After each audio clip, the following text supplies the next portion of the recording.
Hello everyone, ngasigi plate si di Heibong asubane, do yamna hauna suzarake, do Heibong si yamna ikai iki wang malalaga hekjarak Heibong ni, aduga Heibong hekpagi video matek amasu ai hapka charake ko. Aige husband ga aige chalaga hekjarubane ko. Ado Heibong se matam amada di yam hauna chanarami ko, chak chaba ka tuoga nungsa maisa khangbo ina suraga chanadrane. Do hojikan anghangna di loi kawgre ko. Ado mayam video se matek ama yengminarase aduga ai semba sanawa hujaragi. Dupaliam. Ahida mayang amazu bike thor sakibado. Hanna na yeng zakri. Kari na tawri jiga na. Mai pak kam mami ku kam buje na. Kari no ne si he ijibon. Sampal. Kienga.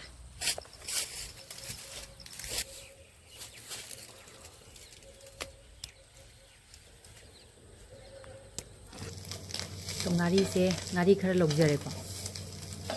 mai tawga khara mathak makha olaga khara logjare loina bakti hapoi amani kaptang ni chance lorga khara yam lohogen lohoban do moro khara masu usmaina ngogjare ko kaisu yam changde ko si kaptang ni changdoi se do phajana hana si je samthok jarage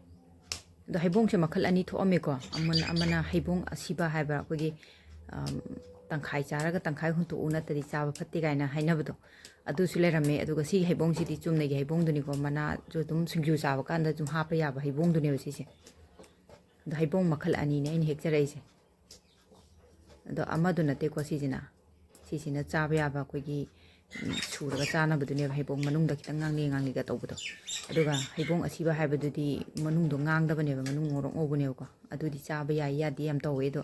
aina si jo aina sujarage ko Heibong chumna gi Heibong do si se kitang di pi matam di wali ado aina chaning mandana ne si se hekta laga ta semjarage tawbane cha cham chaning ba chahi phanam kuire chahi mari mangam haira mani cha phunga ka ba mas kitang hapaga sujare ko akoi pi inge de sumban macha leidana ko aduga sura chara yam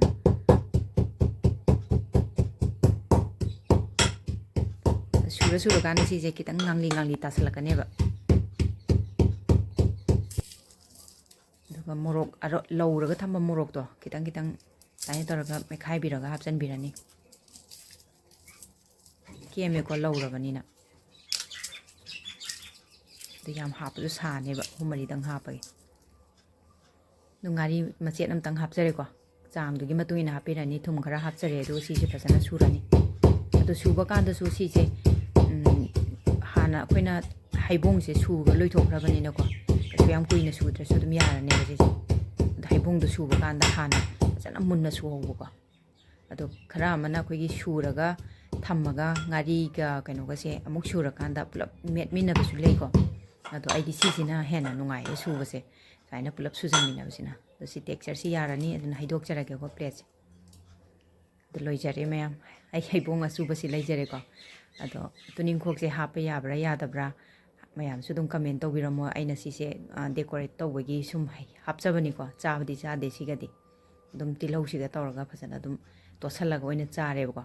ado tuning khok se hapa yadaba male toina sum decor tawnaba na aina hapchanjabani do matam amadu thaina chabirakpa mi yauragadi adum like toksin biramo subscribe toksin biramo mathangda mu anau mathel pura lakjage